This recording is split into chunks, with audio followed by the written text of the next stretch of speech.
So we're going to start first by describing the entire language. And then after that, we'll see if we have a minute or two left. It's going to be completely interactive, as the other talks have been. There are just a small number of operators. So we're going to start with the easy ones. There's symbolo. Ew, hold on.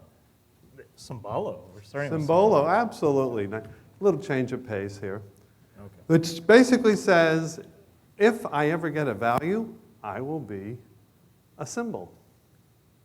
And then we have another one called... Hold on. Oh, sorry. Wait. We can't do it this way. No, you need to run. I know. Well, you haven't introduced Ron. Well, pretend like I have by showing it to them. This will get one value. And it will basically say, I don't know what I am, but I do know that I will be a symbol someday. So we can do the same thing for number O. You could sort of guess most of how that would work. And then we have another little one called no-O. We have no O? We do have no-O. Okay. Go ahead. And it will take a symbol, like, say, closure. Whoa, it did that? It puts a 5 in there now? That's a nice touch. Oh, wow. No food.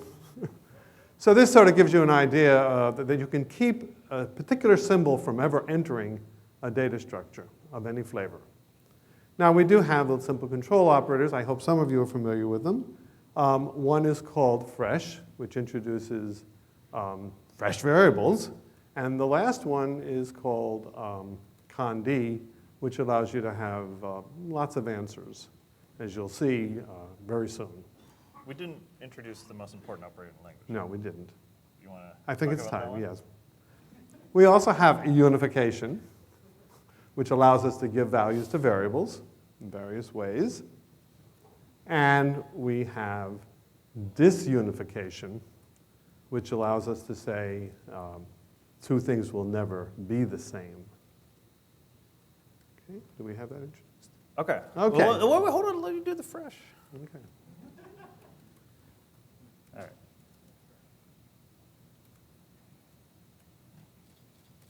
Okay, let's do this.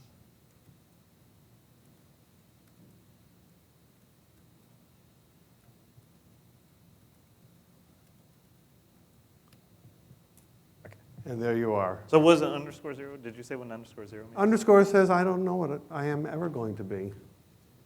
It just hangs out there. Okay, so that's it. Wait, what? Oh, no? Hold on a second. You got more? Yeah. Have you done the cond yet? No. Oh, well, there you are. Hold on a second. Okay. Okay. All right. So Time you for can you to unify x with 5, and now you get a 5 instead of an underscore 0. Okay. Let's do a cond real quick. Real quick. One quick cond just for the fun of it. Okay, so syntactically, cond looks like cond in scheme.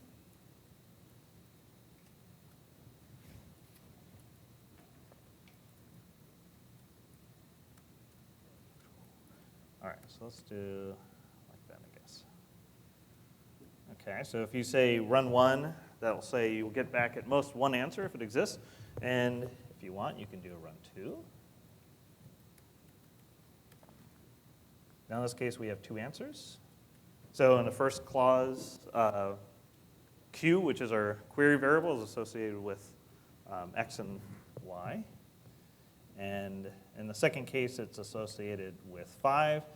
And if we want to get all the answers for sure, we can do a run star.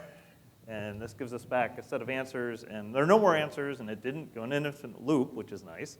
So that's a proof that those are all the answers that are to be had, because our search is complete and interleaving and all sorts of So now what we're going to do is we're going to take a very, very simple program. And for some of you who have heard our talks, we use the pen.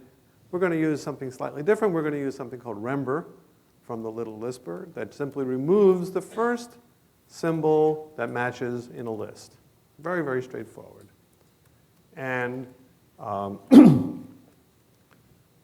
Can't ask for a much simpler recursive program. So Will is busy writing it there. If the list is empty, we'll return the empty list. If the car of the list is the thing we're looking for, we'll return the coder of the list. And the last case, we will simply write. Did you write a book about this one? Remember X. Cons Caravel. Oh, yeah. Sorry. Okay. X coder, yeah. Okay. Okay, so that should work, we all believe. And then we run it, and let's find out.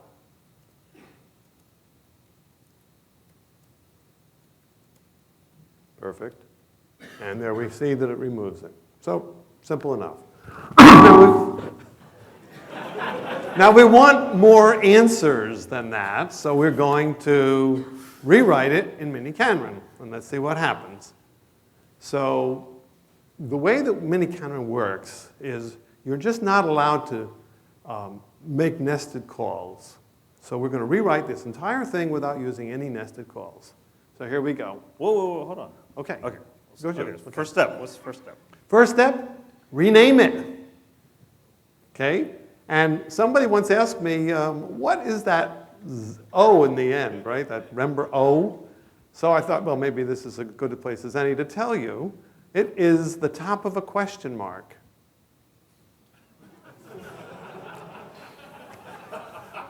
Just a piece of creativity. Okay. And question marks indicate predicates, and predicates and relations have a lot to do with each other, and we're talking about relational programming. Okay. So, Second thing to do? Second thing, change the con to con-d. No. No. Add an output. Add an output variable, of course. So every function which took n arguments will now become a relation that takes n plus 1 arguments. Very simple, very straightforward. Okay, now we'll change the con to con-d, and we will change the null to equal the empty list to L. And well, now that we know we have the empty list, we have to give out some value. And if we look at the right-hand side of the definition of remember, it will be the value that's associated, that we want to associate with out. Okay. And of course, out philosophically is like sort of the wrong name because Totally wrong. Yeah, because there's no such thing as in and out variables in miniKanren. It's like, they're just variables. But it comes from a function. So thinking about it as an out, at least for a very short time while you're writing it, is not a bad idea. And then you have to forget that you did it. Okay, now the next line is really simple. We introduced a couple fresh variables for our car and coder, because we see we're going to use them. And now we say actually you don't need the A. Let's get rid of that A. Okay. I know where you're going with this. Okay. So now we're just going to find out what the list looks like. Well, it's got an X in it if we're successful, and it has a D in it because we might need it. And in fact, we do, so what we're going to do is simply associate without that D, and we've removed it. And that's all there is to it. D and A I use as cars and cooters, so it helps you to know that. Okay, now we come to the last line, and the very first thing we do is we throw out else. Goodbye else. Okay, now the next thing we have to do is we have to get our hands on the car and cooter, so we will do a fresh AD. And then we will just do the obvious here, which is just do a call to rembro on the cooter. Yeah, of course, that part. And then do a rembro dres. We have to add an inner recursion value. And finally, we will do the association of the original A with the result of the cooter, and we're done. Oh, no, all we basically did was remove all the nestings. That's all we did. Don't you need another argument to remember? Oh, yeah. Oh, yes, we do. Good call. Thank you. That would be X, yes. Yes. And very good. Okay, so now we're done. We have implemented it, and we've shown you how to write a recursive program. The whole language is now at your fingertips. That's it. Okay.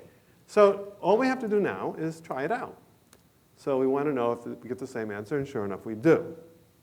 So every program that ran that way before runs that way now, except that there's an extra set of parentheses because we are anticipating wanting more answers.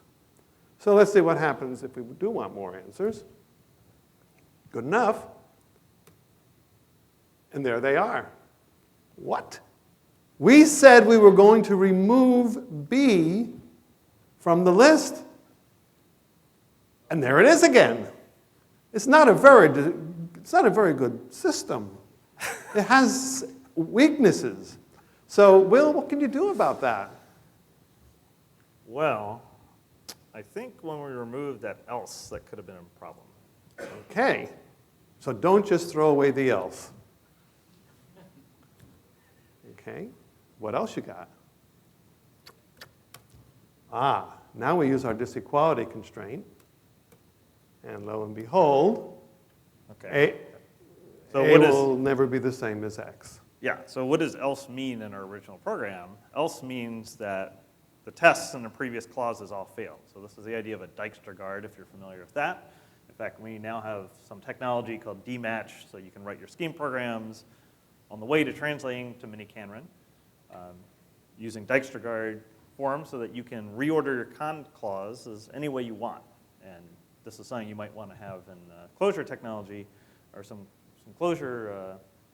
It was a very simple macro. Yeah, I'm sure like David could do it. Steal it, be my guest, you know. But it's nice when you're translating from closure to core.logic to make sure that your clauses can be reordered anyway. And you have to make sure that you have tests that are making sure you don't end up on a clause when you shouldn't. Because in miniKanren, all of the con-D clauses are tried independently. Okay, so just because the first line match doesn't mean the second one won't be tried also. So we have to make sure that the second and the third clauses here don't overlap. Okay, so let's see what happens now. You lost the argument again. Do you remember? Oh, did I? Oh, yeah. Silly Emacs. Okay. You'd think by now it could read our minds. Really.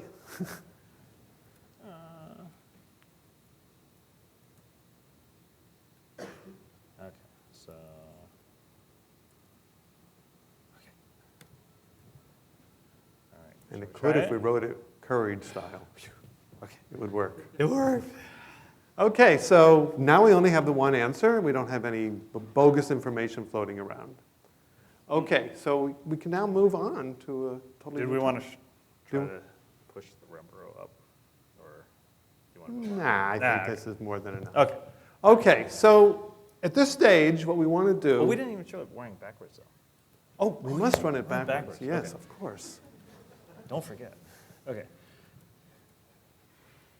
All right, I'll actually like fix this program. It has a subtle bug in it. It's a Yes. bug that makes you take forever. So when you run things backwards, you must use Bird's law, which is all recursions have to sync to the bottom of your code. Okay? So anytime you have a fresh with some recursions in it, move the recursions down. No harm, because the ordering doesn't really matter, except it does. Okay, what did you do? Did you run Okay. it yet? To Okay, run it? ready? Mhm. Wait a minute, what is that? BABC, oh, that must have been what you started with in order to get ABC back. And then you have ABBC, Yeah, that's actually right. and it works. Because it's trying to put the B's anywhere before. the So first maybe you should run it with, oh, you did run it with star. So those are all the answers. Yeah. I didn't mention that. Star means all the answers. Okay. So you have to be careful when you use it, because all the answers can easily be infinitely long. Shall we if we show don't one? do it. If you wish.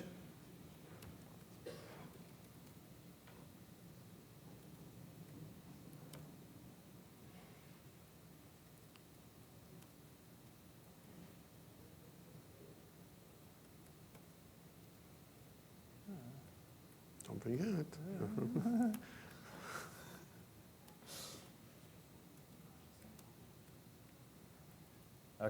so let's do. Okay. There's so 10 answers. Those are 10 very abstract answers. We have sort of variables everywhere we can.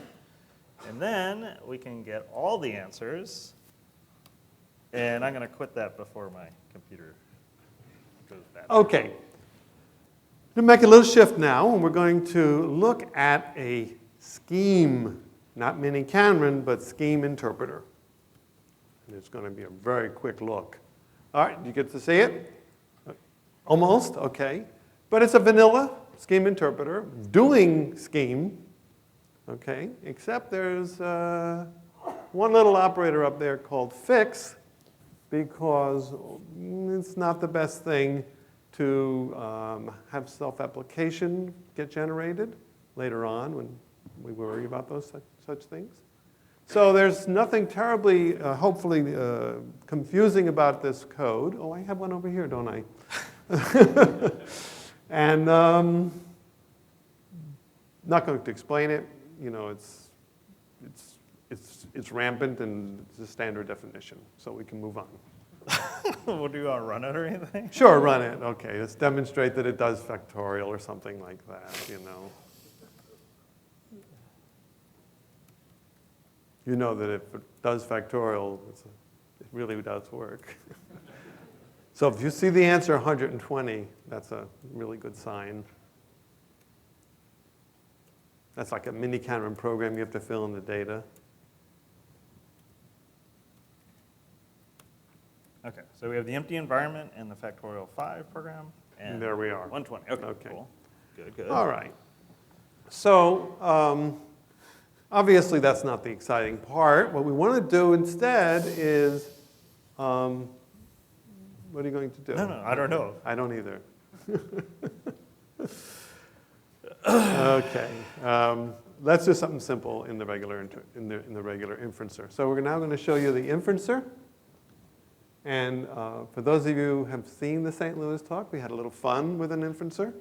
And unfortunately, we had a little fun with it yesterday, too. And this morning. Something seems to be amiss here. So we're going to have to forego using the fix in here.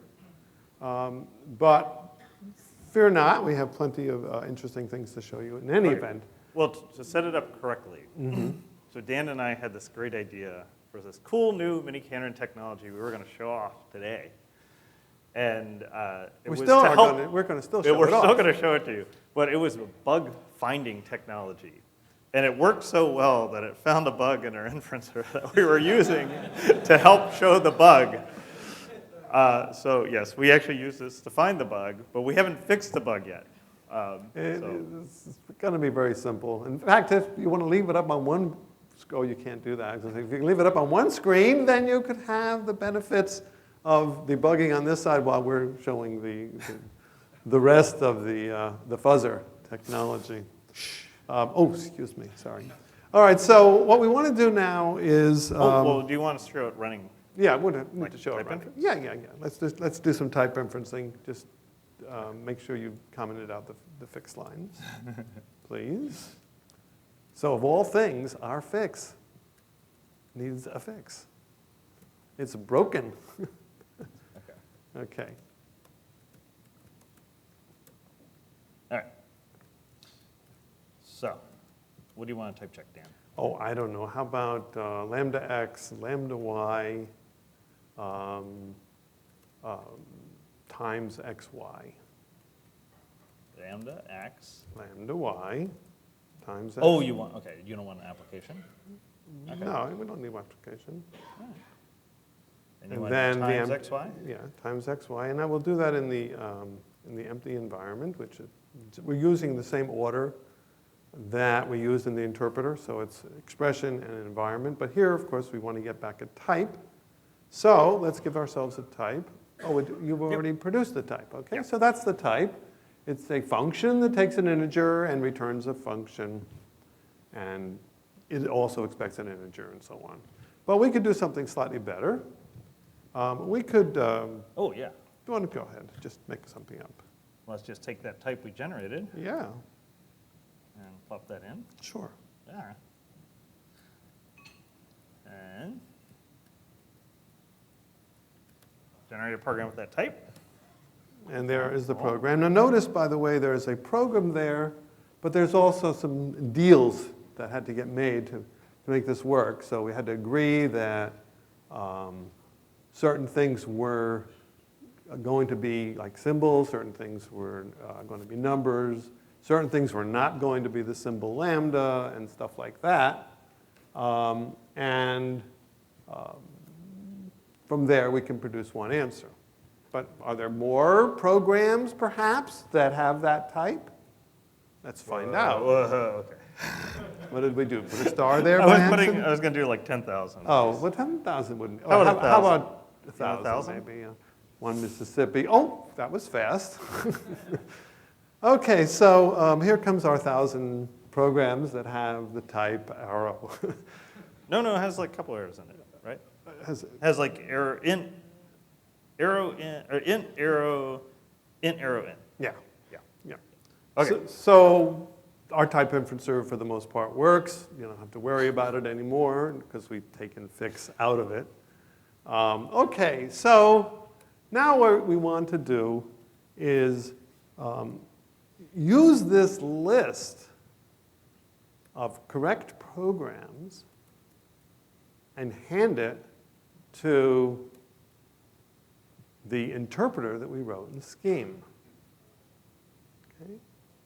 Okay, so here's the basic idea. If you write a type inferencer in miniKanren, which we've done many times, but also on one of the production languages I'm working on for research, a GPU programming language, functional GPU programming language that we want to embed in Clojure eventually, we have a type inferencer written in constraint miniKanren, which has miniKanren with a bunch of constraints in it. The cool thing is if you write your type inferencer in a very pure style, then you can run backwards, right? Okay, so this expression here will generate 100 well-typed terms in your language. Okay, so these have correct grammatical structure and they type. Check. Okay, so once you have that, then you can use that as a fuzzer, right? So you can take your well-typed terms and you can run it through your system to try to find bugs. Or if it turns out that your system is actually correct but your type inferencer is wrong, you'll find errors that way too, which is what happened with us. But Can you do? although this works well in theory, one of the problems is that miniKanren tends to be very lazy when trying to generate terms. So you say, hey, give me one program that's well-typed, and it'll say, okay, a number. A number is a well-typed program. Okay, well, that's fine. That's good. But, and then you say, okay, give me a second one, and it'll say, okay, hash t. Hash t is a good program that's well-typed, right? So it doesn't really exercise all the corner cases of your system, okay? So we thought it'd be really cool if we could sort of amp up our fuzzer a little bit. So last night, we decided to implement Cond P. P stands for probability.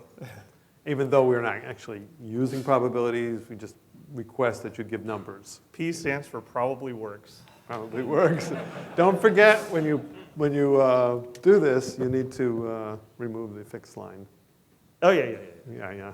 Well, we want to show off the Conp P first. Oh, okay, then Yeah, leave yeah, it yeah. in. Go ahead, talk about it. Okay, so Con P is, you can see the whole piece of code right there. It's beautiful. It's not bad. I have my things with syntax case. We won't get into that. But it's easy to rewrite this without the syntax case. And there's a little helper here called prefix sum, which basically says, I've got a list of values, and I will add them and keep track of where the accumulator that I'm adding them to goes, and you produce a list where the numbers just get bigger and bigger, and then it's finite, of course, so everything's fine. And it's a very small little program. I mean, we're talking really small, like the entire system is under 40 lines of code. That we probably should just call the code Clojure because that's where we are, and it'd be much easier to remember. But anyway, so all we've done is change cond E to have a number associated with it for each line of a cond E. And that's it. And now we can run this program, and presumably, since there's a big giant number where the 2 is, we should get back a lot of 2s and a very small number, God bless you. Nothing, Dave, keep going. And very few, what? Nothing? I guess nothing happened. Keep talking. So, Talk fast. so we're going to expect that there's a lot of 2s in this thing. So let's see what happens. Wait a second. What on earth? Help the people in the back. There you go. Okay. Oh, you're enlarging it. Yeah. That's a good idea. Okay. So, con P. Yeah.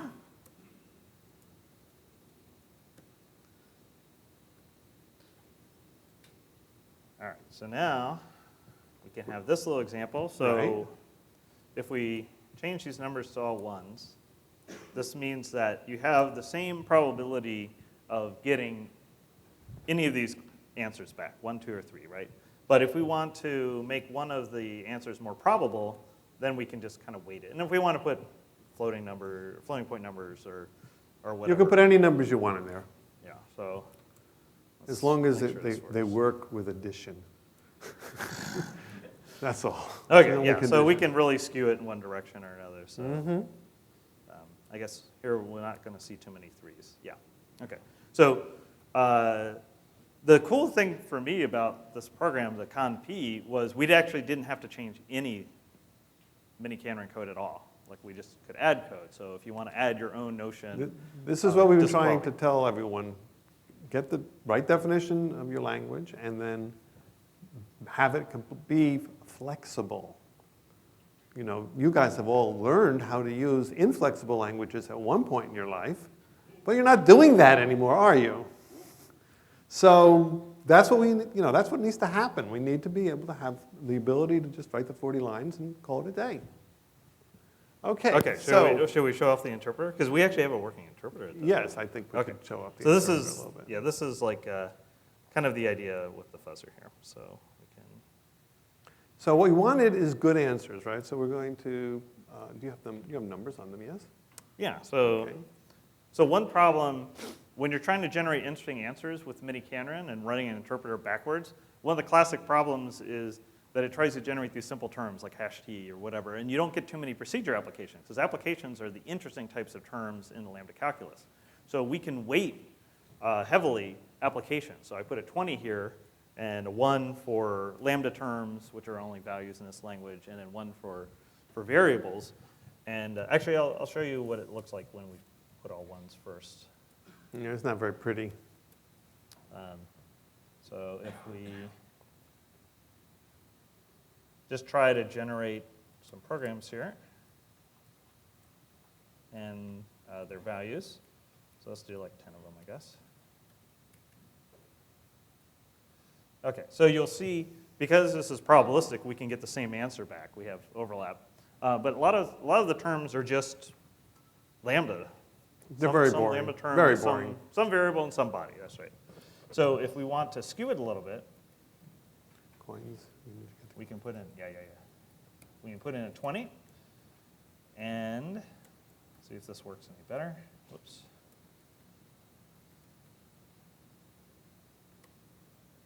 Now it takes a little longer, but now you can see that our terms are much more complicated.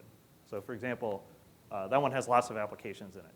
So our hope is by using this technology, you can easily create fuzzers, and if you want to create some gigantic terms, without having to enumerate all of the smaller terms first, you can easily do that, run it through the rest of your system.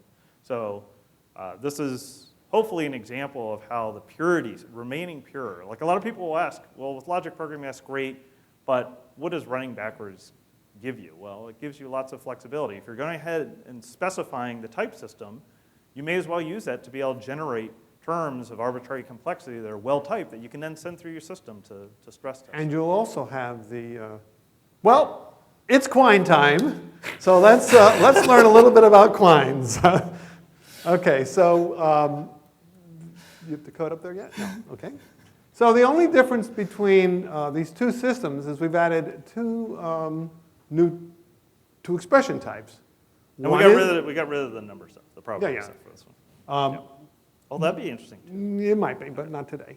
So We have added 2 new expression types to our language. I'm sure you're familiar with both of them. One is called quote, and one is called list.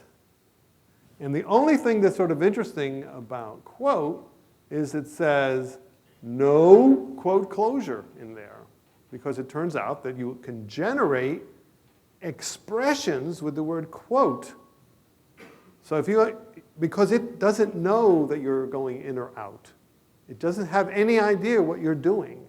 The thing just works on its own. So the issue here is we have to have that no quote closure to just allow us to have some tag that we're in charge of.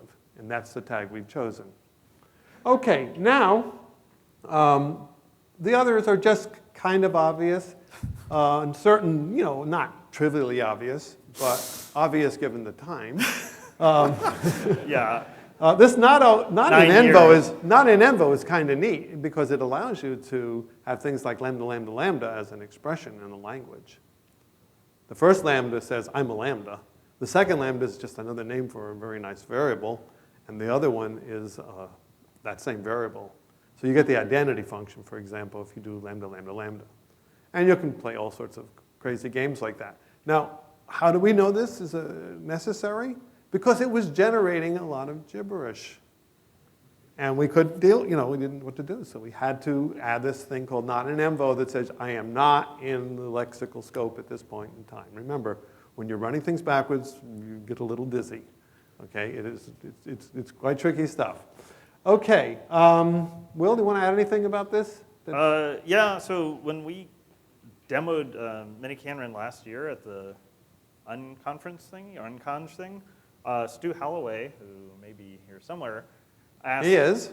Okay, he asked if our system, because we can run our interpreter backwards, just like we can run type interpreter backwards, he wondered if we could generate quines. And a quine is a program that when you evaluate it, it evaluates to itself. And I thought that was a good problem, and so did Dan. So I went off to the hotel room and clap, clap, clap, and I got like a working version that night that kind of worked, but not really, and I showed it the next day. But then we spent basically the last year, I guess almost exactly a year, trying to come up with a better version. And Eric Holk helped us a lot. And really, that problem was responsible for the addition of symbolo and numbero. No-o. And no-o. That was a great problem, So let's move on to an example. Could we do that? Yeah. Okay.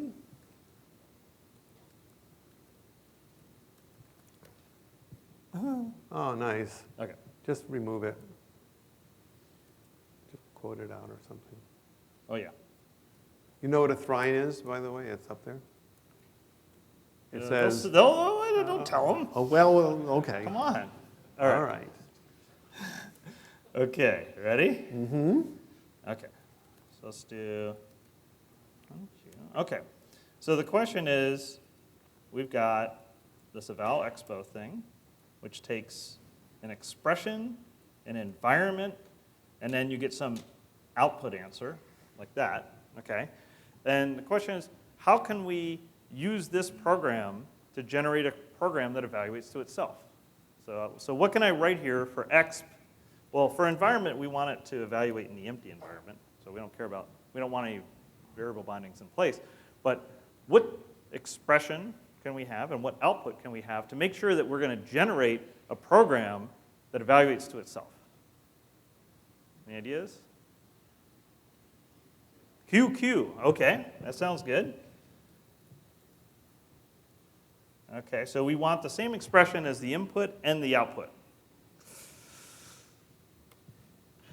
Okay. There it is. Believe it or not, there it is. I don't believe it, Dan. How can we find out? I don't know. Let's see. What if we evaluated that and saw if it was the same thing? Here is the program that I just grabbed from that. Okay. I'm going to call it Q. I have to quote it so it doesn't evaluate prematurely. Okay, so this is our Q program. Actually, you don't. I know you don't, but I'm trying to... That's a little in joke. I know. Just don't Dan have doesn't like me using eval, but I'm going to do it. Okay. I don't even see what's on the blackboard. Whatever. No, Okay, you evaluate this expression. What do we get back? Oh, that looks familiar. All right, now let me prove it. Ooh. Okay. All right, So that's a that's a quine. pretty good proof. Can you generate more than one? I don't know. Can Let's we? see. How about 2? How about 12? 12? All right, 3. How about 5? There we go. Oh, all right, not too bad. All right. Anyway, these are all legitimate quines. They couldn't possibly be anything else, in fact. Considering the shortness of that program, it's like almost frightening. Okay, but what's a thrine? Well, how about a twine first? Oh, right, what's a twine? I bet by induction you could figure out how to do thrines, or quadrines, or quintines, you know, little induction, you'll be all set. What is a twine, Dan? Oh, you have to ask me that again. Okay. I always get A confused. twines are when you have 2 programs, P and Q, where P and Q are different, and where P evaluates to Q and Q evaluates to P. Do you think we can generate those? All right, Yeah, well, why how not? would we do that? I would be, am I supposed to? Hmm? You left All out right. part of the description. Right. What? Well, that they're not the same? I said that. Oh, you did, I'm sorry. Okay. So let's say our output is, our query variable is going to be R, and we have P and Q as programs. So how do we write this program? So P how many calls to evaluate? P evaluates to Q, Q. Okay. and then Q evaluates to P. And since Will said they have to be different, let's make them different.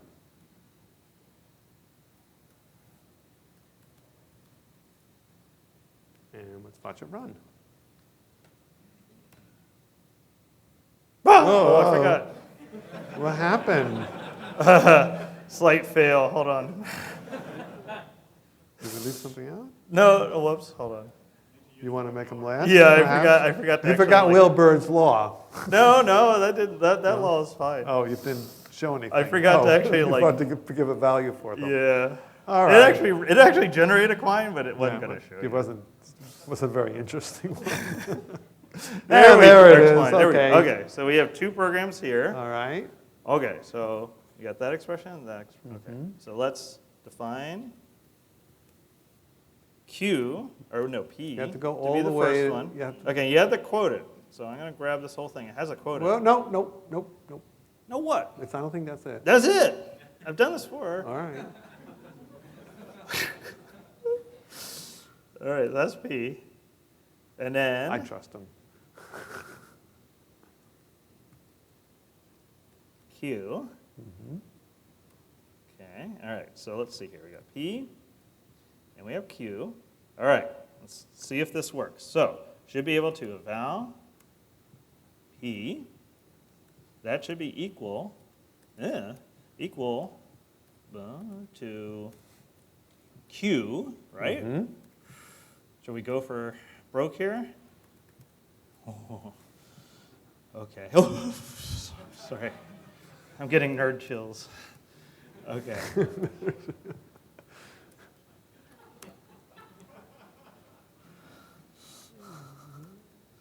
Oh, right. There you go.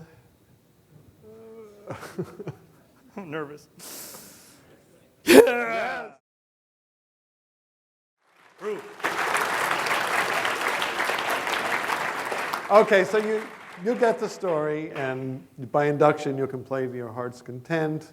And as always, all of the code and the description and maybe the improvement in fix will be available on Will's GitHub, and you can all play with it and have some fun with it. Yeah, the quines are on GitHub, and we're also going to put up, conp will put Conp up. will also be And there. we'll fix that but bug in the type inverter that we found by I fuzzing. don't believe the syntax case will survive. Yeah, maybe. But anyway, so Okay, that's please, it. yes, that's it. And please make your programs be pure and run them backwards and be awesome. Thank you.